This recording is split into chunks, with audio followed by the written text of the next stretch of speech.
ഒന്നാമത്തെ ചോദ്യം: ആര് ശത്രുവായി മാറുമ്പോഴാണ് അത് മരണതുല്യമായ ദുഃഖമായി മാറുന്നത്? ഉത്തരം: സ്നേഹിതൻ. അത് 37-ാം അധ്യായം 2-ാം വാക്യത്തിലാണുള്ളത്. രണ്ടാമത്തെ ചോദ്യം: ലോകത്തെ വഞ്ചന കൊണ്ട് നിറയ്ക്കുന്നത് എന്താണ്? ഉത്തരം: ദുഷിച്ച ഭാവന. അത് 37-ാം അധ്യായം 3-ാം വാക്യത്തിലാണുള്ളത്. മൂന്നാമത്തെ ചോദ്യം: ഐശ്വര്യകാലത്ത് നാം അവഗണിക്കുകയും മറക്കുകയും ചെയ്യാതിരിക്കേണ്ടത് ആരെയാണ്? ഉത്തരം: സ്നേഹിതനെ.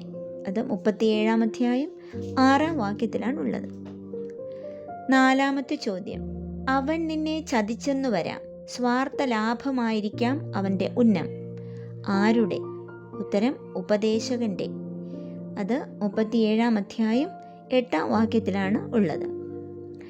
അഞ്ചാമത്തെ ചോദ്യം: ഗോപുരത്തിൻ്റെ മുകളിലിരുന്നു നിരീക്ഷിക്കുന്ന 7 പേരേക്കാൾ എന്താണ് കൂടുതൽ വിവരങ്ങൾ നൽകുന്നത്? ഉത്തരം: സ്വന്തം ഹൃദയം. അത് 37-ാം അധ്യായം 14-ാം വാക്യത്തിലാണുള്ളത്. ആറാമത്തെ ചോദ്യം: എല്ലാറ്റിനുമുപരി എന്തിനു വേണ്ടിയാണ് അത്യുന്നതനോട് പ്രാർത്ഥിക്കേണ്ടത്? ഉത്തരം: സത്യമാർഗത്തിൽ നിന്നെ നയിക്കുന്നതിനു വേണ്ടി. അത് 37-ാം അധ്യായം 15-ാം വാക്യത്തിലാണുള്ളത്. ഏഴാമത്തെ ചോദ്യം: എല്ലാ പ്രവൃത്തികളുടെയും ആരംഭം എന്താണ്? ഉത്തരം: ചിന്ത. അത് 37-ാം അധ്യായം 16-ാം വാക്യത്തിലാണുള്ളത്. എട്ടാമത്തെ ചോദ്യം: ചിന്ത എന്തിലാണ് വേരൂന്നിയിരിക്കുന്നത്? ഉത്തരം: ഹൃദയത്തിൽ. അത് 37-ാം അധ്യായം 17-ാം വാക്യത്തിലാണുള്ളത്.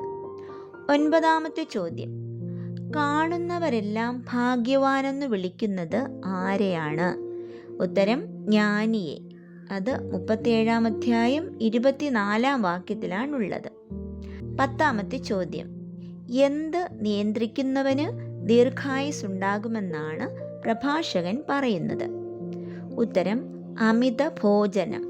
അത് 37-ാം അധ്യായം 31-ാം വാക്യത്തിലാണ് ഉള്ളത്.